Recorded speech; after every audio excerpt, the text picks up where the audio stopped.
स्टीज की जो इंटरसेप्टर थी उसमें 750 सीसी का इंजन आता था और उसमें जो पावर आउटपुट था दैट इज़ 52.5 bhp। इस सेटअप के साथ जो टॉप स्पीड ये गई थी वो थी 185 किलोमीटर पर आवर। और इस सेटअप को रोकने के लिए सिर्फ तब ड्रम ब्रेक्स आते थे। तो मतलब 40-50 साल पहले भी ये गाड़ी अभी के मॉडल से ज़्यादा टॉप स्पीड क्लॉक कर चुकी है।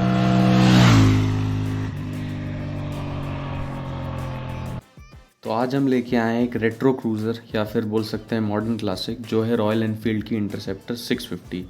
तो ये गाड़ी अपने 1960s में कुछ ऐसी दिखती थी और अब ये कुछ ऐसी दिखती है।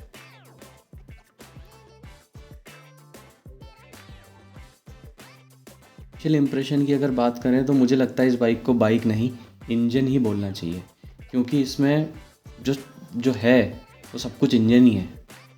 अगर आप इसको देखो तो आपको इंजन के अलावा और कुछ दिखेगा ही नहीं।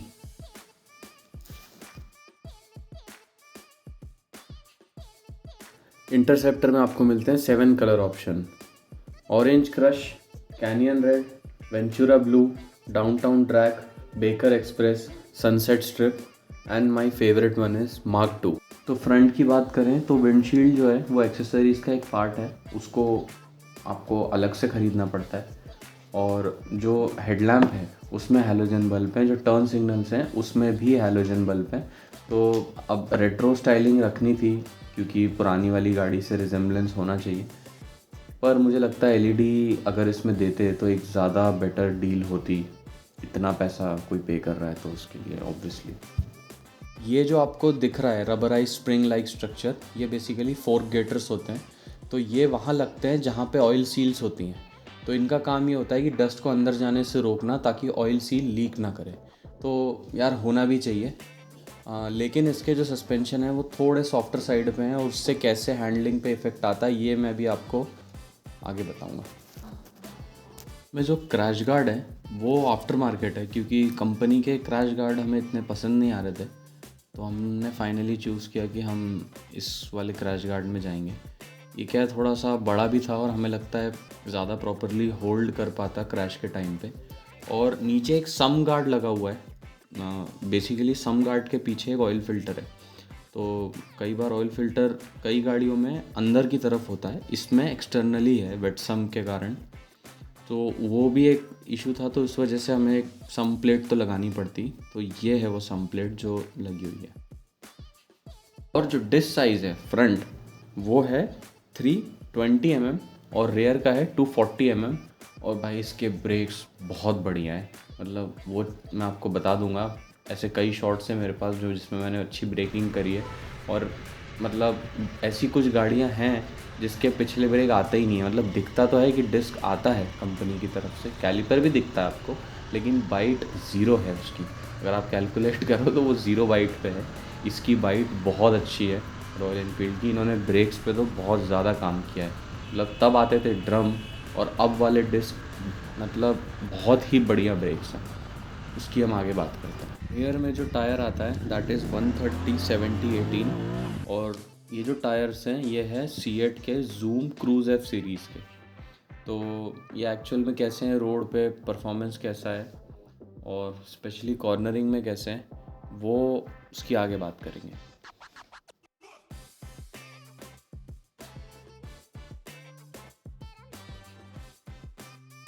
जो फ्यूल टैंक कैपेसिटी है वो है इसकी 13.7 लीटर। तो फ्यूल कैपेसिटी तो डिसेंट है, पर जो मेरे को एक इशू लगता है वो ये है कि इसके टैंक को आप अच्छे से ग्रिप नहीं कर सकते। जैसे मेरे पास डोमिनार 400 है और मैंने जीटी भी चलाई है। तो जीटी में एक सबसे अच्छी चीज़ ये है कि उसके टैंक को आप थोड़ा बहुत तो ग्रिप कर सकते हो, इसके टैंक को तो थोड़ा बहुत भी ग्रिप नहीं कर सकते। तो बस वही एक चीज़ मेरे को इसमें लगती है, या तो आप एडिशनल टैंक ग्रिप डालो या तो टैंक को बहुत टाइटली आपको खुद से होल्ड करना पड़ेगा। अगर वो हो पा रहा है तो well and good. Instrument cluster की बात करें तो दो आपके डायल हैं। एक है आपका स्पीड के लिए, एक है आपका आरपीएम के लिए, और बहुत ही बेसिक सा क्लस्टर है। आप तो अब बात कर लेते हैं कि इंटरसेप्टर 650 और GT 650 में क्या डिफरेंस है। पहला कि उसका जो टैंक है पे ड्राइवर का होल्ड बहुत अच्छा है, मतलब पैर जो हैं उस पर टैंक पे अच्छी ग्रिप बना लेते हैं। दूसरी चीज़, उसका जो हैंडल है वो क्लिप ऑन हैंडल बार है। तो क्लिप ऑन में क्या होता है कि आप ज़्यादा बेटर से हैंडलिंग में आपको थोड़ा एक एडवांटेज रहता है क्लिप ऑन से। और दूसरी चीज़, उसके जो फुटपैक्स हैं वो थोड़े से रेयर सेट हैं, तो वहाँ थोड़ा डिस्कम्फर्ट हो सकता है हेवी राइडर्स को 650 में। और अगर इंटरसेप्टर की आप बात करो तो वो बहुत ही कंफर्टेबल है, लेकिन हेवी राइडर्स के लिए वो थोड़ी सी प्रॉब्लम क्रिएट कर सकती है। मैं ये इस सेंस में कह रहा हूँ कि जो सीट का जो सरफेस एरिया है वो बहुत कम है। जो फ्यूल कैप यूज़ किया है वो है मोन्जा टाइप। तो ये बेसिकली रेस के टाइम यूज़ होता है ताकि कैप पूरा का पूरा हाथ में आ जाए, और फिर एक एडिशनल टैंक से पूरा फ्यूल जो है वो आप टैंक में डाल सको, ताकि रेसर जो है वो कम टाइम में वापस से कैचअप कर सके। लेकिन अभी इसकी कोई ज़रूरत नहीं, क्योंकि अभी तो रेस करते नहीं हैं। और दूसरी चीज़, वो हैसल है निकालना, उसको कहाँ रखोगे आप, टैंक पे भी स्क्रैच आ सकते हैं। तो वहाँ अगर एक हिंज दे देते तो वो चीज़ ज़्यादा बेटर हो सकती है। इसका जो टेल लैंप है वो थोड़ा ओल्ड स्कूल है, जैसे होना चाहिए था वैसे ही है, पर उसके अंदर जो बल्ब है वो भी हैलोजन है। तो एक थोड़ा सा डिसअपॉइंटमेंट है बस इस बात से कि हैलोजन सेटअप दिया हुआ है, पर ठीक है, आफ्टर मार्केट बहुत सारे ऑप्शन हैं तो आप चेंज करा सकते हो, कोई दिक्कत नहीं है। तो अब बात करते हैं चलाने में कैसी है। तो इसमें जो इंजन मिलता है वो मिलता है 648 CC parallel twin 270 degree firing order के साथ। तो ये जो इंजन है, और जो डुकाटी में आता है यानी कि वी ट्विन, एल ट्विन जो भी बोल लो, वो होता है 90 डिग्री फायरिंग ऑर्डर के साथ। तो पैरेलल ट्विन 270 डिग्री और वी ट्विन 90 डिग्री की जो आवाज़ है, जो थंब है, और जो जो जो साउंड जो आता है ना पल्सेस में, वो सेम है। इंजन में लो एंड टॉर्क बहुत ज़्यादा है। ये इंजन बनाता है 47 bhp 7250 rpm पे, और ये टॉर्क जो देता है वो देता है 52 न्यूटन मीटर 5250 rpm पे। अब आपका जो काम है, जो आपको सिटी में राइड करनी है, उसमें आप ये मान के चलो 3-4 हज़ार rpm में आपका काम हो जाएगा। फ्रीक्वेंट गियर शिफ्ट नहीं करने पड़ेंगे। जिस गियर पे हो ऑलमोस्ट ऐसा होगा, हर बार होगा। अगर फोर्थ गियर पे हो, फिफ्थ गियर पे भी हो, 25 की भी स्पीड है, 30 की भी स्पीड है, ये इंजन उठा लेता है। इसमें इतना पंच है। अब ऑब्वियसली 2 पिस्टन लगे हुए हैं, लेकिन अब जो इसमें जो मज़ा है वो इसी का है कि इसका इंजन बहुत स्मूथ है, बहुत ज़्यादा स्मूथ है। जो डेफिनेशन थी ना रॉयल एनफील्ड की कि यार बहुत धक धक धक धक करती है, इस इंजन ने वो पूरी की पूरी डेफिनेशन ही बदल दी है। ये बहुत अलग लेवल नेक्स्ट लेवल चीज़ है एकदम। इसमें जो सेटअप आता है वो आता है SOHC के साथ सिंगल ओवरहेड कैमशाफ्ट और 8 वाल्व। और इसमें जो कूलिंग आती है वो आती है ऑयल कूलिंग। अब यार देखो, बहुत लोग बोलेंगे लिक्विड कूलिंग नहीं दी। हाँ, मुझे भी पता है लिक्विड कूलिंग नहीं दी, पर क्योंकि ज़्यादा रेफ करता नहीं है, और बहुत बड़ा जो फिन है, मतलब जो आप जो एरिया देखोगे जिस पे फिन्स बने हुए हैं वो बहुत बड़ा है, और गाड़ी ऑलमोस्ट पूरी पूरी नेकेड है, तो बैलेंस हो जाता है। और इसमें एक चीज़ है यार, कभी भी चप्पल पहन के मत चलाना, बहुत तेज़ झटका बैठेगा। गाड़ी बहुत गर्म होती है, सिटी में बहुत ज़्यादा गर्म होती है, हाईवे पे पता भी नहीं चलता। इस बाइक का ग्राउंड क्लियरेंस 174 mm है, इनफ है। सिटी में भी आपको कोई इशू नहीं होगा, हाईवे पे भी अगर आप जाओगे, खैर हाईवे पे तो इतनी दिक्कत नहीं होती, सिटी में ही स्पीड ब्रेकर्स थोड़े से एग्रेसिव होते हैं, लेकिन कोई दिक्कत नहीं आएगी, बहुत बढ़िया ग्राउंड क्लियरेंस है। अब बात करते हैं डायनामिक्स की। तो सिटी से स्टार्ट करते हैं कि सिटी में चलाने के लिए कैसी है। वेट है गाड़ी में, ऑब्वियसली 202 kg का वेट है, तो वो आपको बम्पर टू बम्पर ट्रैफिक में फ़ील होगा। ये ईज़िली फ्लिक नहीं होती है, मतलब आपको थोड़ा सा हॉल्ट लेके जगह बना के फ्लिक करना होता है। और एक जो चीज़ मुझे लगी कि हाँ, बम्पर टू बम्पर ट्रैफिक होगा तो हीटिंग इश्यूज़ रहते हैं, आपको पैरों के पास हीटिंग फील होगी। सिटी में अगर आप ज़्यादा देर चलाओगे तो आपको फटीग भी फील हो सकता है। मतलब मैंने चलाई थी तो मेरे को थोड़ी सी भारी लगती है। स्मूथ है, ऑल इन ऑल स्मूथनेस से कोई दिक्कत नहीं है। कई बार गाड़ी हार्श होती है तो उससे फटीग होता है, इसमें वेट की वजह से फटीग होता है। ठीक है। और दूसरा, इसका जो माइलेज है वो मैंने जो गाड़ी चलाई थी उसने माइलेज निकाला था अराउंड 19-20, तो इतना ही निकालती है, इससे ज़्यादा एक्सपेक्ट मत करना। पर यार अब इतनी बड़ी गाड़ी ली है तो हाईवे पे चलाएंगे ना, सिटी में चलाने के लिए थोड़ी ली है। तो चलो देखते हैं हाईवे पे क्या कर लेती है। हाईवे पे ये गाड़ी मॉन्स्टर है, मतलब स्ट्रेट अवे बहुत ज़्यादा मॉन्स्ट्रस इसका जॉनर है। मॉन्स्टर बोलूँ, ड्रैगस्टर बोलूँ, इंटरसेप्टर बोलूँ, कुछ भी बोलूँ, ये गाड़ी एक सीधे पैच पे इतनी तेज़ जाती है, ऐसा लगता है झूले से जब गिरते हो तो वो जो फ्री फॉल पे जो पेट में जो गुदगुदी सी होती है ना, वैसा फील है इसमें। हालांकि मैं डोमिनार चलाता हूँ, उसमें 35 न्यूटन मीटर का टॉर्क है, लेकिन ये 52 न्यूटन मीटर आपको इनिशियली डरा देगा। मतलब मैं डोमिनार चलाने के बाद भी इसने मुझे डरा दिया। गाड़ी में बहुत ज़्यादा पावर है, बहुत तेज़ जाती है, और मतलब इसका असली मज़ा तो हाईवे पे चलाने का।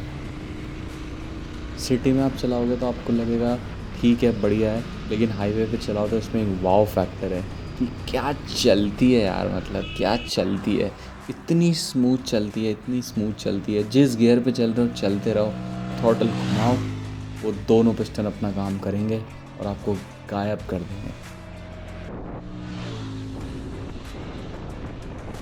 इस गाड़ी की ब्रेकिंग बहुत अच्छी है।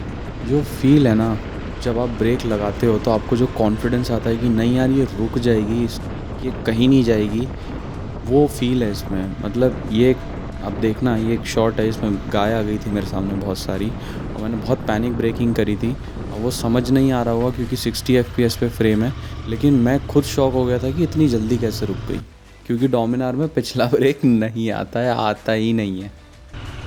इंटरसेप्टर की जो हेडलाइट है वो नाइट में उतनी ब्राइट नहीं है जितनी होनी चाहिए। तो अगर आप एक अच्छी स्पीड पे चलना चाहते हो, अगर आप नाइट में ट्रैवल करना पसंद करते हो, तो आपको ऑक्सिलरी लाइट्स तो लगानी पड़ेंगी, उसके बगैर आपको मज़ा नहीं आएगा और आपका काम भी नहीं होगा। और दूसरी चीज़, किन्हें ही गाड़ी लेनी चाहिए, तो भाई ये गाड़ी उन्हें लेनी चाहिए जिनके पास 3.5 लाख रुपए हों, थोड़ा सा और पैसा हो इसमें अलग से खर्च करने के लिए, क्योंकि ऑब्वियसली आप ऐसी गाड़ी लोगे, इतना वेट आप लोगे तो रिस्क भी आएगा, गियर्स भी आएंगे, थोड़ा बहुत आप खर्च भी करोगे, आपको इसमें हर महीने फ्यूल भी भरवाना है। तो आपके पास 3.5 लाख से तो थोड़ा ज़्यादा पैसा होना चाहिए। और किन्हें ही गाड़ी लेनी चाहिए, ये गाड़ी उन्हें लेनी चाहिए जिनको बहुत ज़्यादा स्पोर्टी स्टांस नहीं पसंद, जो आराम से राइड करना चाहते हैं, जिनको ज़्यादा कॉर्नर करना नहीं पसंद, और जिनकी हाइट 5.5 या 5.6 से ज़्यादा हो, उन्हें ही गाड़ी लेनी चाहिए। और वेट को थोड़ा सा कंसिडर करना, क्योंकि वेट गाड़ी का ज़्यादा है, तो मैं तो उन्हें ही सजेस्ट करूँगा जिनकी हाइट और फिज़ीक अच्छी हो, वो इस गाड़ी के लिए जाएं, क्योंकि गाड़ी बहुत ज़्यादा वेटेड है। अब एक और चीज़ जो मुझे डराती है वो है इसके सॉफ्टी सस्पेंशन। अब होता क्या है, ये जो सॉफ्ट सस्पेंशन है बहुत अच्छे हैं, आपको बिल्कुल भी गड्ढे फील नहीं होंगे, जर्क फील नहीं होंगे, पर जब बात आती है हाईवे पे कॉर्नर करने की, तो ये सॉफ्ट सस्पेंशन वहाँ पे किसी काम के नहीं है। इतने सॉफ्ट हैं, इतने सॉफ्ट हैं कि आपको ऐसे वॉबल होने लगेगा कि ये मज़ा नहीं आ रहा है, ऐसा लग रहा है आपको कॉन्फिडेंस ही नहीं आएगा कभी। तो एक चीज़ जो मैंने इनिशियली बोली थी सस्पेंशन सॉफ्ट है, वो यही मैं कहना चाह रहा था कि बहुत ज़्यादा सॉफ्ट है। अब आफ्टर मार्केट अगर आपको इसे स्टिफ़ कराना है तो आपको 18 से लेके ऐसे 30-40 हज़ार तक खर्च करने पड़ेंगे, उसके बाद आप करा सकते हो। लेकिन हाँ, अगर कोई स्टॉक गाड़ी लेना चाहता है और वो ये सोचता है कि मैं इससे कॉर्नरिंग करना चाहूँगा, तो भाई मत सोचना, निराश कर सकती है। कॉर्नरिंग एबिलिटी उतनी अच्छी नहीं है, एक तो टेलीस्कोपिक फोक है कन्वेंशनल, और दूसरा बहुत ज़्यादा सॉफ्ट है। जो फ्रंट है वो एडजस्टेबल नहीं है, पीछे वाला 5 स्टेप में एडजस्टेबल है, लेकिन पीछे वाला अगर स्टिफ़ कर भी दिया तो फ्रंट वाला उतना स्टिफ़ नहीं हो पाएगा, होगा ही नहीं। तो कॉर्नरिंग के लिए तो थोड़ा सा डिसअपॉइंटमेंट है। ये एक स्ट्रेट पैच के लिए बहुत अच्छी है, ऐसा नहीं है कि हाई स्पीड कॉर्नर आप कर सकते हो, लेकिन अगर पहले किसी ने कोई ऐसी ट्रैक बाइक चलाई है या पेरीमीटर बीम जैसी या ट्रेलिस फ्रेम से वो आया है, वो एकदम से ऐसे क्रैडल फ्रेम चलाएगा, तो उसको थोड़ा सा डिसअपॉइंटमेंट, थोड़ा नहीं यार, बहुत डिसअपॉइंटमेंट लग सकता है। तो ये एक चीज़ है, कॉर्नरिंग में इसको ट्राई मत करना।